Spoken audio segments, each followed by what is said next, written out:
Hello everyone, and welcome back to the OSRS Level 3 Skiller, an account that cannot train its combat past the default starting level of 3.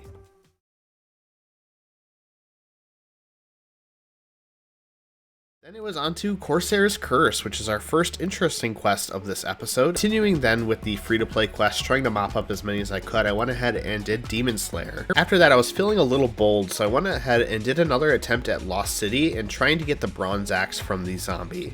So I used the same strategy where I used the Poison Dynamite to get kill credit and then recoil it down to kill it. The next diary I wanted to complete is the Corin and Kebos Easy Diary. This is another diary.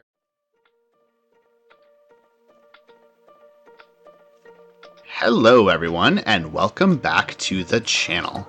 If you're not familiar with me, my name is KittyLynne, and I play a level 3 Ironman Skiller account on old school RuneScape. It has been a very long time since I last created a video on this account, and I am deeply sorry for that. I more or less put this account down and put it on hiatus at the end of summer of 2023, and only recently have picked it back up again. That said, I do have a lot of clips from that summer of 2023 that I'd like to show in this video. Moving forward, I'd love to continue working on this account, but for the most part, it is basically at a point in time where the grinds have become so long that I don't know how frequent videos will be. It could be several months between them. But for today, there's a lot of progress I need to catch you up on. Most of these clips were recorded during that summer of 2023, so they do show some outdated content, but the progress is still solid. So without further ado, let's go ahead and jump on in. So we go ahead and start off by getting 74 Hunter, which is notable as it unlocks Ninja Implings. Now these aren't particularly useful for the account, but they do give some decent drops in terms of money, and I'll have to catch them in Puro Puro when I'm hunting other Implings to make sure I clear the spawns for new Implings to spawn anyway. Before this, I basically had to world hop when I would get a couple Ninja Implings spawn in Puro Puro as they would clog up all the spawns, and now I don't have to do that anymore. After this, I turned in 10 Spirit Seeds for high-level seed packs. I'll be doing this with all of my Spirit Seeds, obviously, as I'm not able to actually use the Spirit Trees, and the seed packs you get from turning in the Spirit Seeds are actually the highest tier that you can get from the Farming Guild, so you can get some really decent seeds from this. So at this point, I was basically just doing a loop of birdhouses and farm runs, and I got 75 Hunter from those birdhouse runs, which is really nice because I can finally set up magic birdhouses. However, I still need the crafting level. I can also barehand magpie implings in the world, which is pretty nice as it will provide a slight income of passive rings of recoil, which are always useful. So of course, now that I have 75 Hunter, I went ahead and finished off that 75 crafting goal that I mentioned in a couple episodes back and I was slowly working on in the background. That gives me the ability to craft those magic birdhouses and keep up with my birdhouse runs at maximum efficiency. Now after this, I wanted to get the Architectural Alliance mini quest done. This is a notable mini quest because it gives you a 10,000 experience lamp that can be used in any skill above 40. Now, that is to say, the entire favor system from Zaya is gone. It was removed in an update, I believe, in the beginning of 2025, and that includes this mini quest. Instead of getting the 10k experience lamp from this mini quest, you now get it from the Kingdom Divided quest, which is not possible for skillers to complete. So I'm actually really happy I got this out of the way when I did, as the 10k experience lamp is now no longer accessible for me if I hadn't. But since I was able to get it done back in 2023, it was really beneficial. First off, I just did Shazian favor. Shazian was a little hard because if you remember, the main way to get it up was to fight the champions in the arena, but I had to basically just heal the soldiers all the way to 100%. It didn't take too long, but it was a little annoying. I also did the Arceus favor at the library, which is pretty quick. One thing is you just have to be a little careful on a skiller not to accidentally redeem the reward books for magic experience, but other than that, it's not too bad. And those were actually the only two houses I still needed favor in, so I completed the Architectural Alliance mini quest. And again, yeah, 10k XP lamp that could be put in any skill above 40, no longer attainable.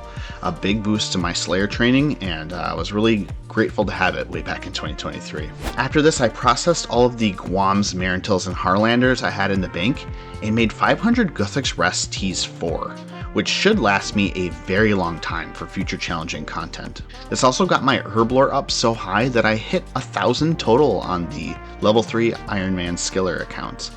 And this is notable because at 1,000 total, you can lock in your Ironman mode. That is to say, you or anyone else could no longer downgrade it to a standard account. So I went ahead and did that ASAP to get that locked in. On my way to the farming guild for a farm run, we got 46 Slayer from a genie lamp, and then it was back to the tithe farm, and I got 90 farming from there. I focused heavily on the tithe farm for a little bit here, as I really wanted to rush that 99 farming. And I also wanted to get all the unlocks from the Tithe Farm reward shop. I worked in batches of about 300 fruits at a time, which was a little about over an hour, maybe closer to an hour and a half at a time, which was definitely more bearable than trying to grind it out for many hours at once. At some point I had received a hard clue, I'm not sure from where, but it was required to complete the bar crawl for it, so I went ahead and did that. But unfortunately, when I got into the Barbarian Agility Arena, I had to just drop it. The next step was not obtainable, but still it's one more clue step accessible, and that is always notable. Okay, after that it was time for a serious attempt at finishing Lost City.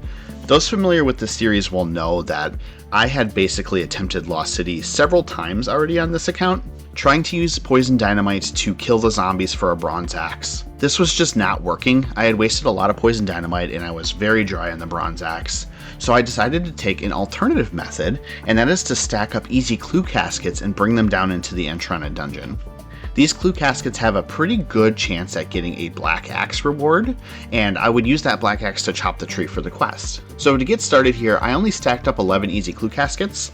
The axe is much rarer than that, but I figured this would give me a good shot at getting it, and maybe being able to progress with the quest. So I went down into the Entrana dungeon, I opened them, and I got the black axe after only 6 caskets, which was amazing. So with the black axe in hand, I was able to chop the tree and spawn the tree spirit. And my first attempt involved using poison dynamite to get the confirmed damage on the tree spirit and then using my main to recoil it down, but this did not work. The game is smart enough to know that another account attributed damage to the kill and did not give me the progress on the quest. This either changed or is different for Ironman, because this is how I progressed my original Skiller account back in like 2018 past this part of the quest. So what I actually did at this point is I died intentionally and stored my axe in a grave in the Entrana dungeon to go restock on dynamite. This was actually a key play, as I needed more dynamite and I did not want to risk having to get another black axe from my remaining easy caskets. I wouldn't have been able to do this as a hardcore Ironman, so this is one moment where I'm actually really glad I lost the status. So on attempt number 2, I just used the poison dynamite to get poison on the tree spirit, and thankfully the tree spirit is just weak enough to die from one set of poison from poison dynamite. It just takes a while. So with the tree spirit out of the way, I was able to finish Lost City. And this is actually huge for the account because it gives me 2 big things. The first thing is permanent access to the Pura area so that I can catch as many implings as I want. And the second thing is I can actually make cosmic runes and Guardians of the Rift, which is going to be very beneficial there for points as well. The last thing I did was I opened my remaining 5 clues as I didn't need to save them anymore. And funnily enough, I got another black axe, so I got really lucky with these clues and completing the Lost City quest. After this, I returned to the Tithe Farm, of course, working towards that 99 farming.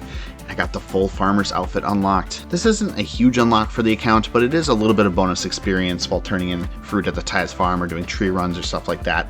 But other than that, I won't be wearing it too much. After this, I wanted to give the feud quest an attempt, and I did this by attempting to get a dynamite poison on the boss at the end, one of the bosses at the end of the quest. Unfortunately, however, this guy is super tanky, and even after 3 inventories of poison dynamite, I did not get the poison off. And I had actually run out of dynamite at this point, so we'd actually have to come back and try again later with a new strategy. I randomly felt like doing some clues after this, so I stacked up 2 beginners and 7 easy clues, opened them, didn't really get much, and realized that it's not really worth my time to still be focusing on clues right now, and I'm going to hold off on doing them for the most part until I'm ready to actually grind them all the way out for the collection log slots they provide. Specifically, I'm thinking too of those cosmetic rewards you get from completing a certain number of the clues. After that, it was back to Tithe Farm once again for 92 farming and unlocking the seed box. The seed box is super nice as it can collect seeds from pickpocketing master farmers. So if I do return to Master Farmers, I'll be able to store my seeds a lot easier. So this was actually the point where forestry was released into the game all the way back in summer of 2023. So when that came out, I was pretty excited, wanted to go give it a try right away. Went to Draenor, grabbed the forestry pack, and started chopping some trees in the Woodcutting Guild. My first forestry event was actually the Rising Roots in the Woodcutting Guild, which is really funny because I later learned that it was supposed to be impossible to get forestry events there. And I got one anyway before that was removed. After this, I did move to the Use in Catherby for more events. I also wanted some U-logs for the future and did forestry for a good number of hours. Not much notable. I didn't get any unlocks or anything just yet, but I did chop trees there and did some forestry. It was pretty great. After I was done experimenting with forestry, I wanted to return to the Tithe Farm, but my only remaining unlock there is the Herb Sack. And in order to get that from the Tithe Farm, you need 58 herb lore for some reason.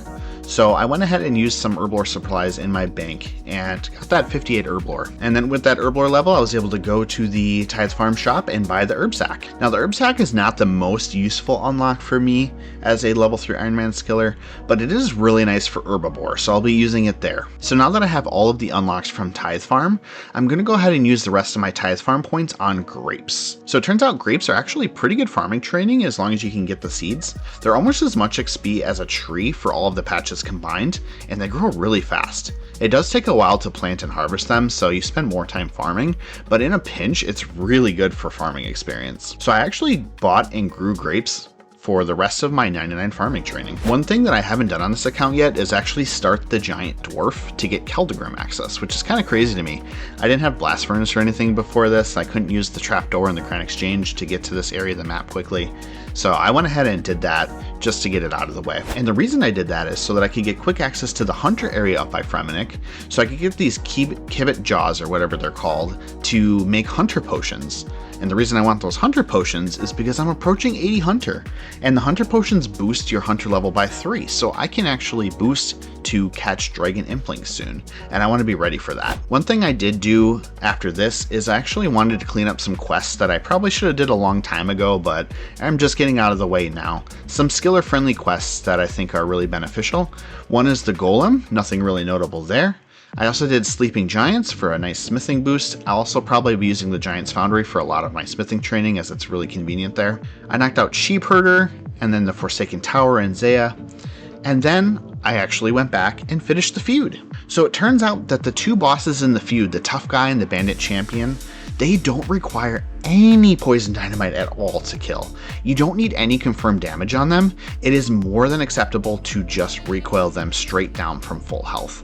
And that is extremely strange. It gives you kill credit and quest progress just for having them die, but I was very glad because they're very tanky and take a lot of poison dynamite, and just using recoils was very fast and very easy. Feud is notable as it unlocks blackjacking, which will be a decent source of money and a great source of theming experience should I choose to do it.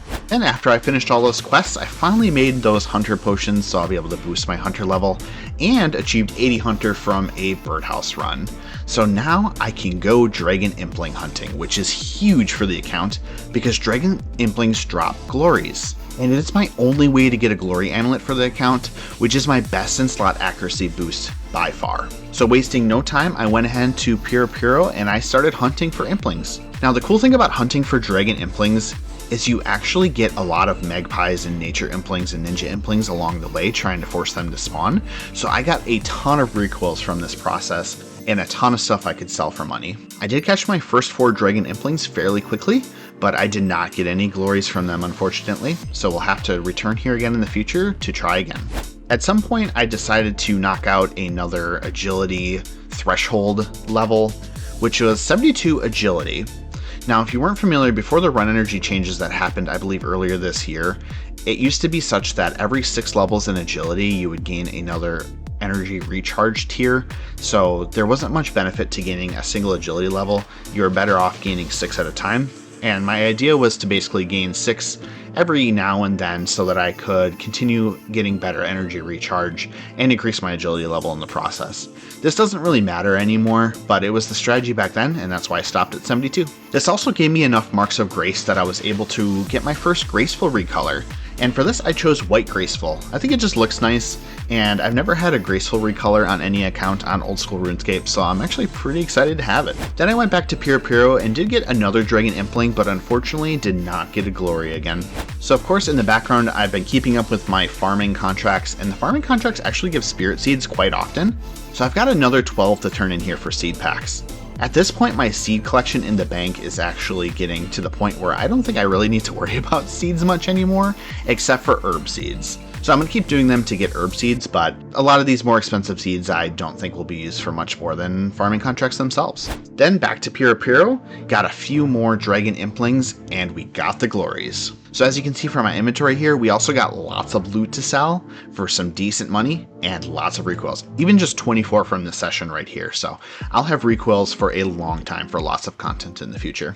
So now that I've got my Glories, they actually come in a batch of 3, which is nice because I have one to wield, one to mount in my house, and an extra one in case I need it too. And now that I have those, I definitely want to mount one in my house right away. My house is not the most useful thing in the world until I get a construction cape, but it'll be nice to have in there if I'm in the area or when I do get that construction cape. So I wanted to get 50 to mount it right away.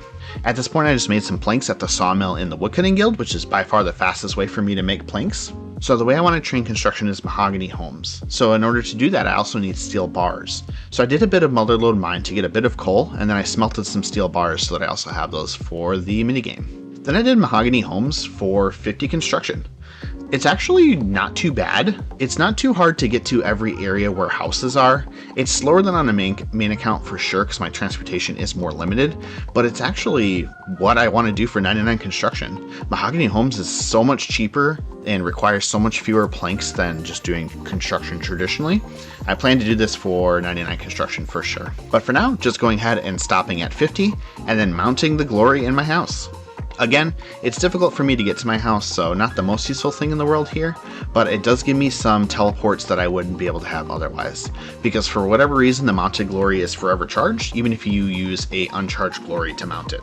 Then with an amulet on my mind, I decided to go to the stone chests for more Xerix charges, and walked away with 75 thieving and about 250 more charges on my Xerix talisman, which is really nice as it's still my primary way of getting to the farming guild.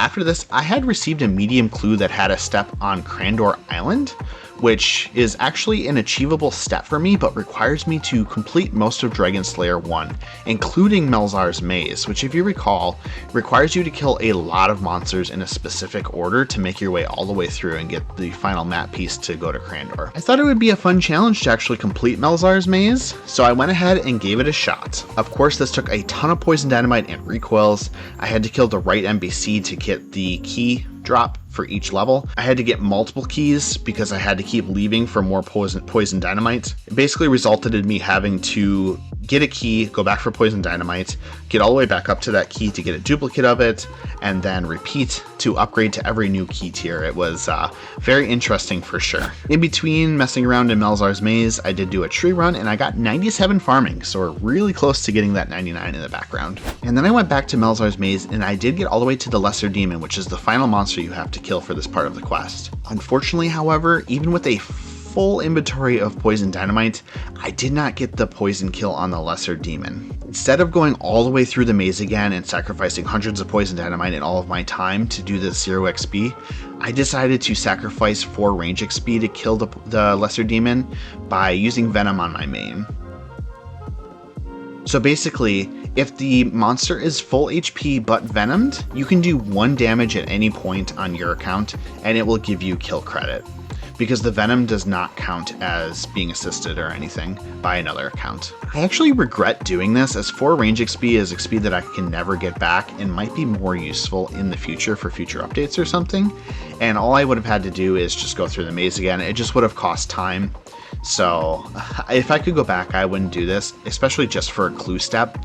But what's done is done now. I have the map and I can go to Crandor. So of course we went ahead and completed that medium clue and also unlocked the secret passage to Crandor so we can access that clue step again in the future. But unfortunately, there was nothing helpful from the medium clue. Oh well, at least we have the clue step now. So now that I'm 80 Hunter, I can actually do the Herbivore, which will be my primary method for training Hunter from here on out. I'm basically going to be done doing birdhouses because they're not the most efficient for me, as I have to run all the way from the Earth Altar every time I want to do them. And Herbivore is a decent decent amount of experience, and I'm going to want the herbs and fossils that it gives anyway. So I did some herbivore for a while here. My goal is to get to 83 so I no longer have to boost for dragon implings. Then on a farm run, we got 98 farming, just 1 to go. Can't wait to have the first 99 on this account. Throughout all the progress we've seen on this video so far, I have been keeping up with my big seaweed runs, of course, and I finally hit 20k big seaweed, which should be all I need for 99 crafting. It's a little short of the actual number that you need for 99 crafting, but I'm hoping to get some passive crafting experience through things like Guardians of the Rift and Blood Rune crafting on Zaya that'll push me all the way to 99. If I do have to come back and grow a bit more, it's not the end of the world, but for now, I'm done growing big seaweed. Then I went ahead and finished 83 Hunter via Herbivore, which was nice and fast.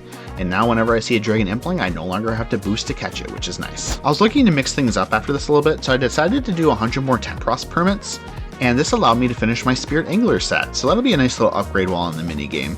But unfortunately, no special drops from Tempros yet, of course other than the pet that we already got. Then while wandering around the game, I got 47 Slayer from a Genie Lamp. The Slayer progress is going extremely well. 5, 4, 3, 2, 1.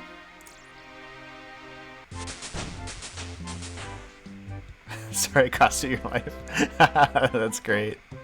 Woo!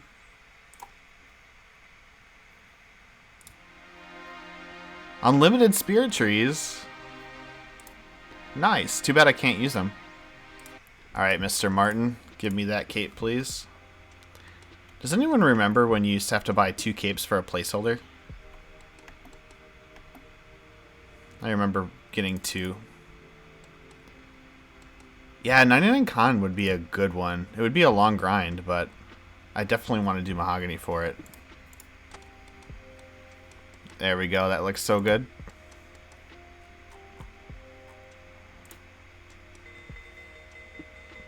Farming cape is alright. Farming cape emote is alright. Never been my favorite, but it's pretty cool.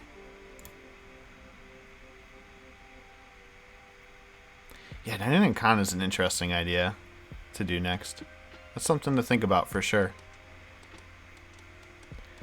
This will be my go-to cape for the next long time, though. So there you have it, the very first 99 skill on the account, which is absolutely insane. I can't believe the account has already reached this point. And 99 farming is an incredible 99 to have first, as it offers a few very huge benefits. The first, of course, is the unlimited teleports to the farming guild. Not only does this make it a lot easier for me to do farming contracts, it also allows me to have a very nice unlimited teleport to a bank. Not as close as something like the crafting guild teleport, but still nice and close, and much closer than anything that I have otherwise. And then the second thing is 5% additional yield on all patches, which is extremely nice because I don't have access to enchanted secutiers or any way to increase my yield really, so that 5% will add up over the time for Herblore. But yeah, this cape looks so nice. I'm so happy to have it. At this point was when Jagex decided to release splash melee weapons, so I did some Wildy Slayer. Now this whole method is extremely convoluted and really complex, so I want to make a future video where I go more in depth into the specific method and how it works. But basically what's happening here is I'm hitting a 0 on the Slayer monster as it dies, which gives me the last hit credit. So even though I don't get kill credit, I do get half the Slayer experience, because half the Slayer experience goes to the person with kill credit and half the Slayer experience goes to the person who did the last hit. So this allows me to get some very decent Slayer experience while working with an alt, and this is what I did for a while. And of course that splash melee weapon is extremely important, because if it wasn't for that, I'd be risking experience every time I hit a mob. But now that we have melee weapons that always miss, I'll never have to worry about that. So at some point I had finally mined enough stars to get my Celestial Ring, so I decided to go pick that up. And the reason I did that is because I wanted to go get Prospector. So I stayed at the Motherlode mine for a while, and here I am getting 70 mining, and I'll get that Prospector in a little bit. But in the meantime, I did a little bit more Wildy Slayer, got all the way up to 48 Slayer, which is, the progress is so fast out here. Then I decided to return to Agility, and I hit 75 Agility, which means that I no longer fail the Agility pyramid. I decided to head there for a little bit of cash and some more training. But I also took a break and did some more Wildy Slayer and got 49 Slayer. This is actually where I stopped doing Wildy Slayer because I do need an alt to do it with, and my main is like prime content level for every account in the world to kill. So I was losing a lot of money and having a lot of frustration from that. I'll come back to Wildy Slayer when my main is more towards max combat and doesn't get attacked as often. But for now, I'm happy to have 49 Slayer. Then I went back to the agility pyramid and finished up 78 agility there, which I'm actually surprised I did. I can't believe I stayed so long. I got 2.6 million cash from the agility pyramid. No real reason for that cash yet, but it will come in handy for a reason down the road. And then also, I finished up that prospector grind, which apparently I had forgotten about and went to the agility for multiple hours before I actually finished. But it's one more skilling outfit done, which is really nice. Glad to have it out of the way. After this, I finally got the motivation to go finally get 90 fire making. So just like when I went to get 70 fire making, 90 fire making is the next tier where you get a max hit with the poison dynamite, allowing you to hit 4s. This is something I should have done ages ago, but I just couldn't find the motivation to get to TOT to actually do it, and here we are finally getting it done. I did all of my winter TOTs solo, of course, to get maximum points possible, and it didn't take too long. Thankfully, fire making is very fast. So I finished up that 90 fire making, and we actually got some decent drops from the crates.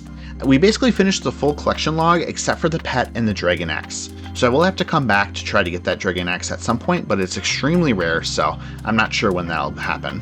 But in the future now, when I need to use Poison Dynamite, I have a chance to hit 4, which, as I've previously discussed, will increase my accuracy as well.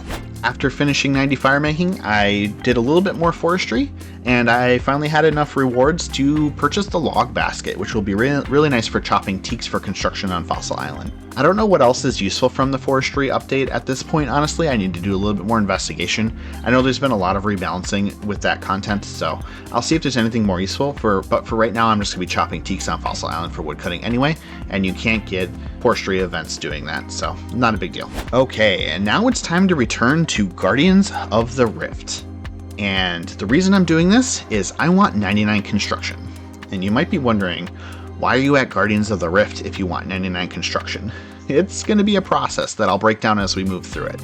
But the first step is to get 77 runecrafting for Zaya Blood runecrafting and the full raiments of the eye set so that I can get bonus runes from that process as well. So we're going to be at Guardians of the Rift for a long time, especially because I can't do all the rune types. I don't have special abilities like the ability to repair my pouches. I have to pay for those. I can't do combination runes. I'm basically stuck with the very basic method of playing Guardians of the Rift, and I get about 6 points per game, split between catalytic and elemental, and I'm going to need about 650 total searches, so I've got like 120-ish games ahead of me here. In the downtime, I was still continuing to chop those teaks, and I got 83 woodcutting. Most of that was done through forestry, but a little bit now here at the end via teaks as well. So at this point, the random event changes came out, and this is when experience lamps started to become a lot more available from random events, which is awesome for this account. One thing that they also added was the ability to get a one-time experience lamp from Count Check in Lumbridge, so I went ahead and claimed that right away and threw that right on Slayer. But generally speaking, random events should give me a lot more lamps now, and I've definitely experienced this firsthand. After this, I decided to take a little break from Guardians of the Rift, as there was a community event being hosted all the way back in 2023 called Squirkin', where basically we would just mask the summer garden in the sorceress's garden and try to get some theming experience that way. It was actually really straightforward and easy and kind of fun. But unfortunately, it did fall apart a couple weeks after coming on the scene as people realized that it wasn't as good as it seemed. Certain people were always the ones getting caught, and when they left, other people would be getting caught. And it's unfortunate that it didn't quite stick around, but it was a really fun kind of meme training method while it existed. Then back to Guardians of the Rift, I finished up 75 RC, so I can use that giant pouch, which will increase my points per hour just a touch, so I'm looking forward to that. It also does increase the amount I need to get my pouches repaired, so it'll be a little bit more of a drain on the Abyssal Pearl stack, as of course you have to pay 1 Abyssal Pearl to repair your pouches when you don't have NPC contact. And then the Guardians of the Rift grind was the grind that killed me. 2 years later, I returned to this grind and I finished it. 650 searches available at the Rift Guardian here. I wound up getting all the way up to 79 rune crafting, which is really nice as I'll be able to craft those blood runes now. I don't need to worry about getting additional requirements for that. Now, in summer of 2025, after having started in summer of 2023, I searched that Rift Guardian for those rewards. And I did get the lantern and the needle from this, as well as more than enough pearls for the rainmints and enough dyes to turn the rainmints green, which I think looks a lot better. Overall, this Guardians of the Rift grind, despite making me take an almost 2-year hiatus from, was extremely worth. I got my rune crafting up extremely high. I have a lot of runes I can sell for money, and I'll be getting a lot more soon too. So with my rainmints on, I finally go to Zaya Blood rune crafting. And I'll be here again for quite a long time. So the reason I'm doing Zaya Blood rune crafting is it's one of the fastest ways for a level 3 skiller Ironman to earn hard cash. You just craft the blood runes and then you sell them to Ali Morrisane in Al Kharid for 200 GP each, and it gets you about 350k per hour, depending on how focused you are. So this is actually really good for me and will help me achieve the 44 million cash I need to buy my planks for construction. So this is actually where we're going to go ahead and leave off at Zaya, crafting blood runes, getting ready for that 99 construction grind. Again, it has been a long time since this series has been on hiatus, and I am sorry about that. So I'm hoping that I can maintain some more consistent progress as time goes forward. But again, the account is at these really long grinds that aren't very interesting, so I don't know how long it'll be until the next episode. But overall, I'm extremely excited to be back on this account, and I can't wait to see where the progress takes us. Thank you so much for watching. Thank you so much for sticking with my channel even though it's been inactive for so long. And I hope to see you back for future episodes of this series. And then of course I can't leave without thanking the members of this channel that have stuck with me this entire time. KittyLynne, Mad Hatter, and MichaelIAB. Thank you so much for your continued support. Alright, that's it for me. Take care everyone, and I'll see you in the next one.